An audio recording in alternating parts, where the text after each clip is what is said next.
Ils ont discuté avec, sont venus informer les populations dimanche.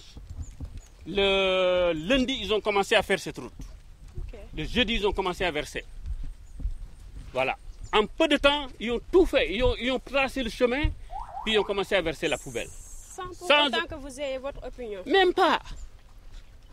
Même pas. Voyez-vous là, jugez par vous-même.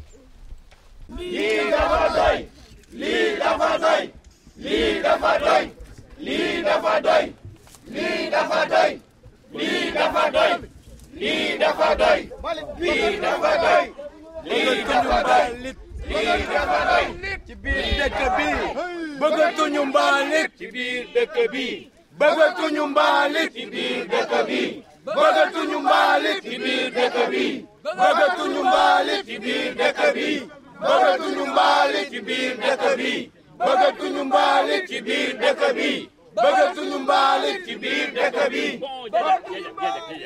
Je suis Dr Lamine Diédhiou Dingas. J'habite ce village ici, c'est là que je suis né, c'est là que j'ai grandi. Et je le disais la dernière fois, ça a fait rigoler tout le monde, c'est certainement ici que je vais mourir. Parce que c'est mon village. Je n'ai aucun autre bien, comme tous les gens que vous voyez ici, là, ils n'ont aucun autre bien que cette terre que vous avez vue, à laquelle on est très attaché. Alors, on a été informé, comme ça à la va-vite, qu'un protocole a été signé entre une famille, le maire de Ziguinchor et le maire de la commune de Niamone pour déverser de la poubelle au milieu de notre village.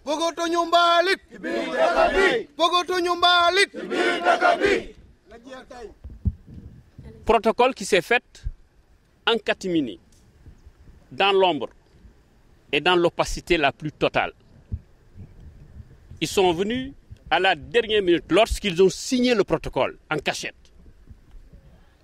Ils ont convoqué un simulacre de réunion qui était en fait une rencontre d'information parce que la décision était déjà prise à l'effet de déverser la poubelle ici. C'était dimanche.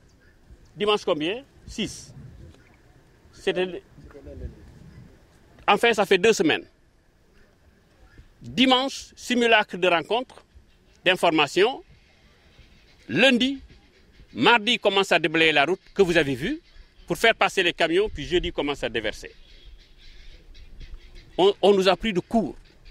Même les gens qui étaient présents à cette rencontre, les populations qui étaient présentes à cette rencontre, il y en a qui sont là, qui leur ont dit, laissez-nous le temps de discuter parce que vous nous avez pris par surprise. Ils ont dit non, c'est urgent, c'est Ousmane Sonko qui a autorisé l'ouverture de cette poubelle. Ousmane Sonko, notre Premier ministre, pour lequel d'ailleurs ici, ces populations se sont sacrifiées. Alors, nous avons compris que les dés étaient pipés à l'avance. La décision était prise, scellée, et qu'en fait, nous n'étions que les dindons de la farce d'une décision qui s'est prise sans nous et qui aura des conséquences incalculables sur notre comment vivre ensemble dans notre petit patelin de village. À partir de ce moment, on s'est concerté et on a décidé de se battre. Parce qu'on n'a pas d'autre moyen que de se battre pour que cette poubelle ferme, qu'ils arrêtent de déverser de la poubelle au milieu de notre village.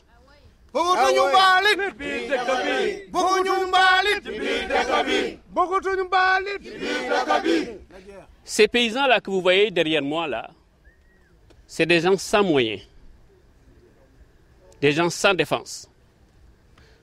Nous ne prétendons pas faire leur bonheur à leur place. Je pense qu'au Sénégal, les gens apprennent à se battre de plus en plus. Mais ils ont besoin de tout le monde, y compris de vous les journalistes et des autorités du pays, pour que cette poubelle ferme. Parce que ses conséquences sont graves pour l'écosystème et la vie des populations de cette zone. Vous voyez dans le bas-fond ici, juste après cette maison que vous voyez là, c'est les rizières. Ici, le village est en pente. Imaginez-vous là une seconde, chers journalistes et chers auditeurs sénégalais, imaginez-vous quand il va commencer à pleuvoir dans cette carrière. Imaginez les conséquences quand tout cela va ruisseler vers les rizières et quand tout cela va percoler dans le sol. On a la meilleure eau du Sénégal ici, naturelle. imaginez-vous qu'est-ce qu'elle va devenir. On n'a pas d'eau. Nous là, on est le seul quartier qui n'a pas d'eau courante, d'autobord. On est le seul quartier qui n'a pas d'électricité. Vous avez vu vous-même. On est le seul quartier, l'école là, l'école du village. Ce sont les populations qui se sont battues pour bâtir leur école. On est en train de travailler à la reconstruire par nos propres moyens, sans l'État. Les rizières en arrière là sont menacées par l'avancée du sel. Imaginez-vous maintenant si on ajoute à cela la pollution de l'eau qui va percoler à partir de la putréfaction de cette poubelle. Alors nous, on lance un cri de cœur aux autorités pour qu'elles interviennent, pour que les autorités interviennent pour arrêter cette poubelle, pour laisser le village en quiétude, les populations là, non, pour qu'elles vivent en paix dans leur patelin, dans leur village comme elles l'ont toujours fait. C'est la raison de notre mobilisation aujourd'hui. Et on s'adresse à tout le peuple sénégalais pour le soutien. Nous, on est prêts à nous battre et à nous sacrifier jusqu'au dernier des hommes et au dernier des femmes. Vous avez vu les femmes et les hommes? On est prêts à se battre pour que cette poubelle ferme. Oui. Les intérêts personnels qui sont dans le protocole qu'ils ont signé, en cachette, les responsables n'ont qu'à en assumer la responsabilité. Ce n'est pas au village de payer pour leurs petits calculs mesquins personnels. Nous ne sommes pas leurs vaches laitières. Non. Voilà. Non.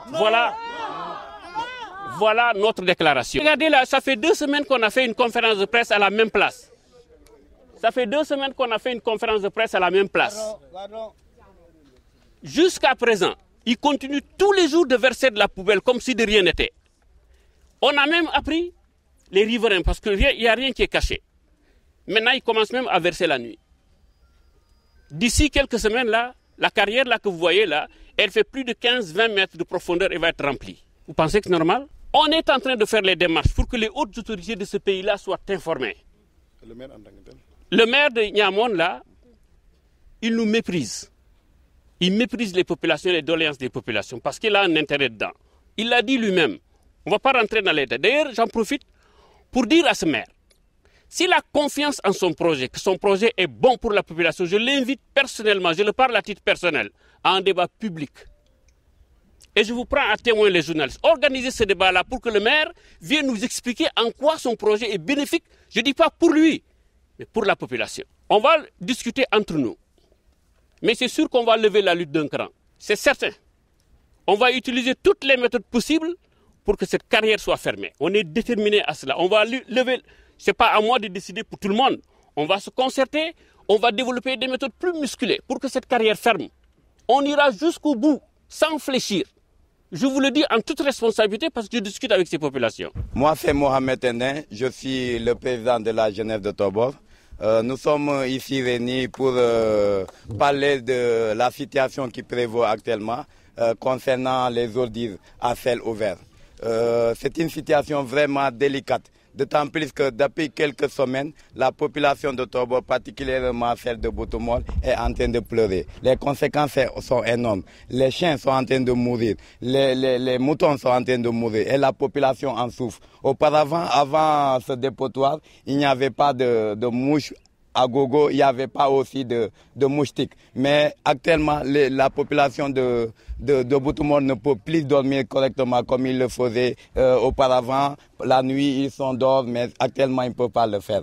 Mais le mal dans tout ça, c'est que le maire, il oublie, les autorités locales oublient certaines choses. Ils oublient que la population, on doit l'écouter. La population, on doit satisfaire ses revendications légitimes. La population, on ne doit pas la mépriser. Mais malheureusement, tel est le cas à présent. Parce qu'aujourd'hui, ça fait de cela 2 semaines, on s'était réunis ici, on leur a dit qu'on ne veut pas de cette poubelle, mais ils continuent à déverser des poubelles pendant la nuit et pendant le jour, des dizaines de camions. Et là, vraiment, ça fait mal et on n'en peut plus. Mais vous le voyez, voilà, on est à 5 mètres d'une maison.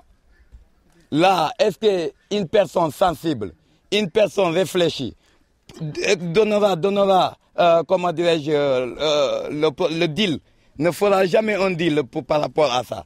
Ça, c'est cruel. Moi, ça me fait mal et c'est ce que la population de Boutoumol est en train de vivre.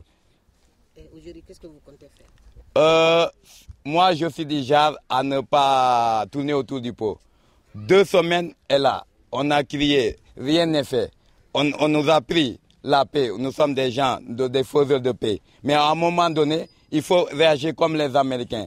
Si vous allez à un moment donné, la négociation ne passe pas, il faut prendre le big stick. On va barrer la route, ils ne vont plus rentrer. C'est ça.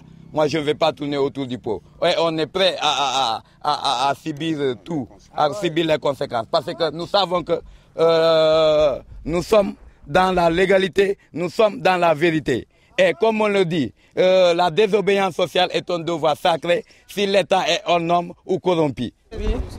Moi, c'est Marie-Jeanne Danfa. Je suis conseillère municipale de la commune de Niamon. Donc, je suis venue ici en tant qu'habitante de Tobor et en même temps conseillère de la commune de Niamon. Tantôt, le docteur avait parlé ici d'une procédure qui a biaisé tout le processus d'une collectivité territoriale et je suis venue pour confirmer. Parce que moi qui suis conseillère municipale, je n'étais même pas au courant de cette situation. C'est un des habitants hors de la commune même qui m'en a informé, qui m'a appelé de Bignona pour me dire qu'il y a un problème à Tobor. Je lui ai dit quel type de problème. C'est lui qui m'a dit qu'il y a un déportoir au niveau de Tobor. Je lui ai dit que non, ça ne peut pas être. Il m'a dit si, il m'a envoyé la vidéo. Donc c'est pourquoi je suis là, pour être à côté des populations. Parce que si je suis aujourd'hui conseillère municipale, c'est grâce à cette population. Donc je dois être à côté de cette population pour défendre les intérêts de ma chère commune. Oui, quand j'ai su la situation, j'ai appelé Messi, qui m'a beaucoup expliqué. Et je lui ai demandé comment se fait-il que aujourd'hui on a un déportoir à Tobor, en tout cas quelles sont les clauses. On m'a dit que le maire est le maire de Ziguinchor. Donc il y avait une réunion qu'on a tenue ici dans le quartier, mais ça ne suffit pas. Parce qu'il faut des réunions pour vraiment avoir un déportoir. On ne dit pas qu'on ne veut pas de déportoir, mais il faut que le maire aussi essaie de discuter avec la population de Niamon. Par exemple, aujourd'hui, si on n'accepte pas le déportoir ici à Boutoumon, parce que Boutoumon, il y a une école qui est proche de la carrière. Peut-être on peut leur donner un endroit peut-être plus loin, là où tout le monde peut-être, il y aura des intérêts pour toute la commune. Mais si on a biaisé la procédure, parce qu'on n'en a pas discuté en conseil municipal, et c'est une faute grave, parce que normalement, il y a 2 organes. Il y a l'organe délibérant et l'organe exécutif. Donc le maire, lui, il peut exécuter, mais il faut qu'il y ait l'organe délibérant qui vote d'abord pour qu'il puisse exécuter. Donc tout ça, ça n'a pas été fait. Donc c'est pour cela, nous, en tant qu'élus, responsables, formés par le président Ousmane Sonko, j'ai entendu, on l'a cité là-bas, et je sais que c'est faux. C'est pour nous faire peur, c'est pour nous faire reculer. Parce que si on dit que c'est Ousmane Sonko qui a appelé de loin, c'est Ousmane Sonko qui nous a formés sous le Djoubal Djoubanti. Si c'est lui, moi je lui dis qu'on n'est pas d'accord, parce que ce n'est pas comme ça. C'est lui qui nous a demandé, en tout cas, il faut respecter les textes, les lois. C'est Ousmane Sonko qui nous a formés. Donc si aujourd'hui, lui il est Premier ministre du Sénégal, il ne peut pas donner cette décision. Moi je leur ai dit carrément que c'est faux. Ousmane Sonko n'est ni de près, ni de loin, en tout cas, mêlé à cette histoire. C'est un protocole qui a été signé par 2 maires. Le maire de la commune de Niamon et le maire de la commune de Ziguinchor. Et je vous dis une chose, on nous taxe de politique, de politiciens.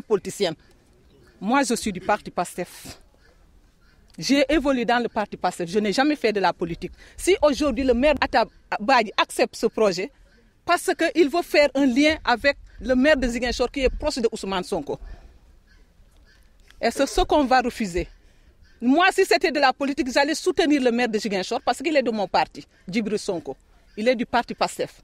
Mais ici, c'est les intérêts de Niamon qui sont menacés. Donc je dois être aux côtés de la population de Niamon. Parce que je suis de Niamon, je ne regarde pas la politique. Je vais regarder ma population qui est en train de souffrir. Donc c'est ce qui m'a amené ici pour lutter aux côtés de mes populations.